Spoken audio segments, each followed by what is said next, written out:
अस्सलाम वालेकुम नाज़रीन, मैं हूँ बेनिश बख्श। नाज़रीन, लियारी के मसाइल, सिंध हुकूमत की कारकर्दगी, पीपल्स पार्टी के दावे, इमरान खान की रिहाई, PTI के अंदरूनी सूरत हाल और मौजूदा सियासी मंजरनामे पर आज हम गुफ्तगू करेंगे लियारी से ताल्लुक़ रखने वाले पाकिस्तान तहरीक इंसाफ के रहनुमा और रुकन सिंध असम्बली सज्जाद अली सोमरो साहब से। जानने की कोशिश करेंगे कि अवाम के अहम सवालात पर उनका क्या मौक़िफ़ होगा। सर, पहले तो आपका बहुत शुक्रिया टाइम देने का। बताइएगा कि आप लियारी से मुंतखब MP हैं, लेकिन आज भी हम देखते हैं कि लियारी में पानी, सेवरेज, गटर उबलना, कचरे, टूटी सड़कें और बुनियादी सहूलियात के मसाइल बरकरार हैं। आवाम आपसे पूछते हैं, आप उनके मुंतखब नुमाइंदे हैं, इसके बावजूद भी उनके मसाइल हल अब तक क्यों ना हो पाए? जी, बिस्मिल्लाह। सबसे पहले तो मैं आपका शुक्रिया अदा करूँगा कि आपने आज यहाँ मेरा इंटरव्यू ले रही हो। मुझे भी खुशी है कि मेरे लियारी के ऊपर जो है वो बात करने के लिए लोग अल्हम्दुलिल्लाह मौजूद हैं। देखिए, जो आपने मुझसे सवाल किया, मुझे भी अच्छा नहीं लगता है कि इस तरीके से मुझसे सवाल होते रहते हैं। ज़ाहिर लियारी लोग चांद पे पहुंच गए हैं, लोग AI पे तरक्की करें, और आज हम मुझसे जो सवाल हो रहे हैं वही गटर, पानी, गैस, बिजली, ये बुनियादी जो हमारा एक फंडामेंटल राइट भी है। देखिए, मैं अभी 2024 के इलेक्शन में जो है वो मैंने जो जीत हासिल की, 21,000 वोट लिए, और फिर आपने अभी मुझसे जो सवाल किया कि ये मसले अभी वहीं के वहीं क्यों और हल क्यों नहीं हो रहे। देखिए, एक तो सबसे पहले मैं आपको ये बता दूं कि ये MPA की रिस्पॉन्सिबिलिटी में ये चीज़ें नहीं आती हैं। ये हमारा कानून कहता है, MPA की जो रिस्पॉन्सिबिलिटी है वो हमारी ये है कि हम जो है वो सिंध के अंदर कानून साजी करें।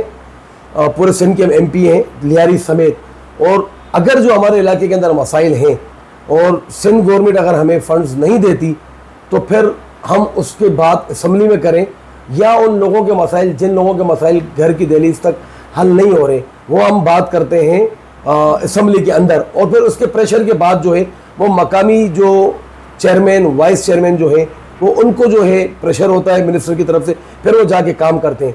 हमारे यहाँ पर माजरत के साथ एक चीज़ आपको घर की दहलीज तक मिल रही है, पोलियो के कतरे। उसके अलावा जो है वो आपकी कोई भी सहूलत जो है वो मुयसर नहीं है। पोलियो के कतरे भी इसलिए आपको मिल रहे हैं कि सिंध गवर्नमेंट जो है वो 28वीं तरमीम के बाद वो सूबे की माए बाप है, तो उनको डॉलर्स के अंदर पैसे मिलते हैं और फिर उनको रिपोर्ट देनी होती है। आप देखें कि अगर एक बच्चे को भी पोलियो के कतरे नहीं पिलाए जाते तो फिर DCs, ACs जो है वो हमें कॉल करते, फिर वज़ीर आला के कोऑर्डिनेटरों की तरफ से भी, हमें इनकी सेक्रेटरी की तरफ से भी कॉल आती है कि भाई इस जगह पे, इस गली के अंदर जो है वो इस बच्चे ने जो है वो पोलियो के कतरे नहीं पिए, जो आपकी वहाँ के PS की रिस्पॉन्सिबिलिटी है। लेकिन वो एक घर आइडेंटिफाई होता है, लेकिन एक इलाके का गटर का ढकना जिस पे बार बार बच्चा गिर के मर जाता है या ज़ख्मी होता है, वो उनको आइडेंटिफाई नहीं होता। तो कितने जो है ना वो हमारे लिए मरने का मकाम है कि पाकिस्तान कैसी कुर्बानियों से हमें हासिल हुआ। उसके बाद आप मुझे बताएं कि 80s तक पाकिस्तान अच्छा चलता रहा, फिर उसके बाद हमारे पास आ गई जमहूरियत, और जमहूरियत तो माशाल्लाह एक हुस्न है ना। जमहूरियत का हुस्न ये होता है कि आप तामीरी तनकीद करें, काम भी हो और आगे भी मुल्क चले। लेकिन हमारे यहाँ जमहूरियत के नाम पे जो इस मुल्क का हाल कर दिया गया है, आप मुझे बताएं, 18 साल से पाकिस्तान पीपल्स पार्टी हमारे सरों पे मुसल्लत है। 18वीं तरमीम के बाद से सारा NFC का जो पैसा आता है वो आता है गवर्नमेंट, लोकल गवर्नमेंट के पास, सॉरी हमारी मकामी गवर्नमेंट के पास। तो क्या उस 18वीं तरमीम में ये नहीं था कि नीचे लेवल पे आपकी लोकल गवर्नमेंट जो है वहाँ तक जो है वो इख्तियार को मुंतकिल करें? सर, क्या आप कहना चाहते हैं कि ये सिंध हुकूमत की नाकामी है?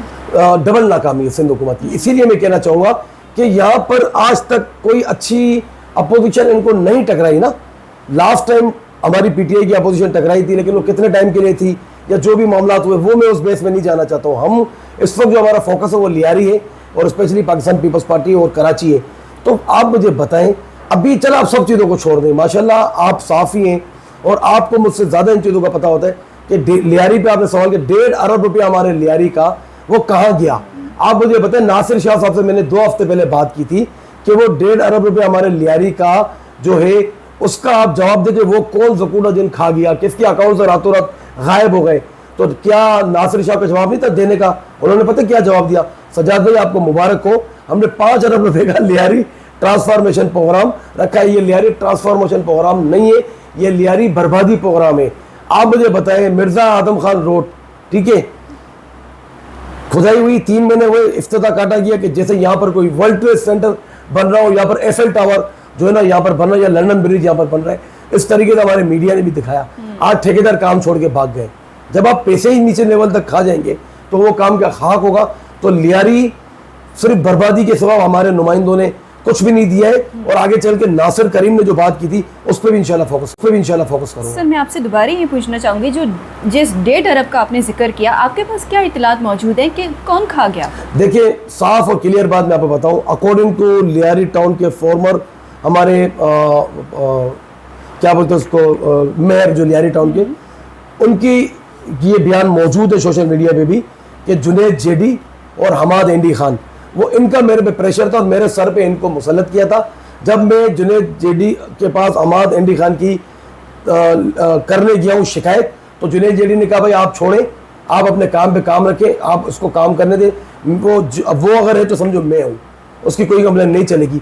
ये 1.5 अरब रुपया जब नासिर करीम चला गया लियारी टाउन का चेयरमैन, उसके बाद ये खड्डा मार्केट के ब्रांच से 1.5 अरब रुपये गायब कर दिए गए, क्योंकि नासिर करीम के साइन पे निकलने तो उन्होंने कहा मुझे आप हटा दे हरगिज़, लेकिन मैं ये पैसे आप लोगों को नहीं दूंगा। तो आप मुझे बताएं, लियारी ट्रांसफॉर्मेशन प्रोग्राम जो है वो एक अलग चीज़ थी। ये 1.5 अरब तो 2024 में जो गैस की लाइनें लगी उसके लिए मुख्तस थी ना रकम। दूसरे जगह में काम हुआ, हमारे लियारी में क्यों काम नहीं हुआ? आप वेलकम लियारी से मोटरसाइकिल पे बैठे और आप बिहार कॉलोनी के एंड पे आप रेंजर चौकी पे जब बाहर निकलेंगी तो आपके चेहरे पे मट्टी के अलावा टीबी की बीमारी के अलावा और कुछ भी नहीं होगा। अच्छा सर, आप चूँकि नासिर करीम के हवाले से बात कर रहे थे, तो नासिर करीम के मुतालिक आपसे ये सवाल पूछना चाहूँगी, बतौर अपोजिशन MP आप क्या समझते हैं कि नासिर करीम के साथ जो हुआ वो ज़्यादती थी नासिर करीम के साथ, और क्या समझते हैं कि उनकी बरतरफी के वजूहात क्या हो सकते हैं? देखिए, एक तो इसमें कहीं ना कहीं नासिर करीम की भी मैं गलती मानूंगा ना। जब आपको पता था कि आपके ऊपर प्रेशर ये दे रहे हैं, आपके ऊपर उन्होंने एक बंदा मुसल्लत कर दिया, आपके अकॉर्डिंग टू आपके 5 लाख रुपए नबील गबोल के किचन का खर्चा जाता था, फिर अपनी जेब से पर्ची निकाल के उन्होंने दिखाई कि ये गाड़ी का नंबर, इस पर डीजल डलता था नबील गबोल का। और जितने भी चेयरमैन वाइस चेयरमैन हैं इन सबको आप कितना खर्चा बेचते थे महीने का। तो जिस टाइम पे आप पे प्रेशर था तो आप उसी टाइम पे स्टेप डाउन कर देते। आपको क्या जरूरत थी कि आप अपने आप को 3-3.5 साल सेका है इस आग के ऊपर। तो ये तो बात नहीं कब खत्म होने वाला है तो उन्होंने आपको बरतरफ कर दिया। हाँ, इनके साथ ज्यादती हुई है, इनको बरतरफ कर दिया गया, क्योंकि ये जो है वो जितने वहाँ पर लोग थे तो सबको बैठाते थे साथ में, अपोजिशन की भी बात सुनते थे। अब लियारी जो है ना वो पूरे पाकिस्तान, पूरे कराची का सब मतलब दुनिया का मुश्किल तरीन हल्का है।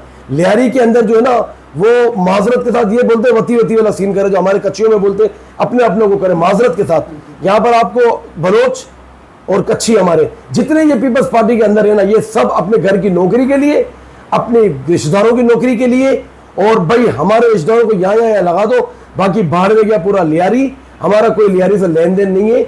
और आप लोग जो है वो बस हमें और हमारे ख़ानदान को जो है वो नवाजें। आप मुझे बताएं, एक नौकरी पे बिक के जो है ना बंदा इनके लिए क्या क्या कुर्बानियाँ देता है या क्या क्या कुर्बानी नहीं देता। मुझे ला इलाहा इल्लल्लाह मोहम्मद रसूलुल्लाह में कलमा पढ़ के बोलता हूँ, मुझे पीपल्स पार्टी के बड़े बड़े MPs MNS और ओहदेदार, मैं नाम लूँगा तो पता चल जाएगा कौन है, उन्होंने मुझे असेंबली में कहा सजाद साहब हमने अरबों रुपए के पैकेजेस लियारी में दिए। सर नाम भी बताइएगा। मैं आगे मैं आपको बताता हूँ। देखिए, ये अब थोड़े से हमारे भी मामला होते हैं, मैं आपको बताता हूँ कि सजाद साहब हमने इनको हमने ओहदेदारों को पैसे दिए, लेकिन वो पैसे उस जगह पे नहीं लगे।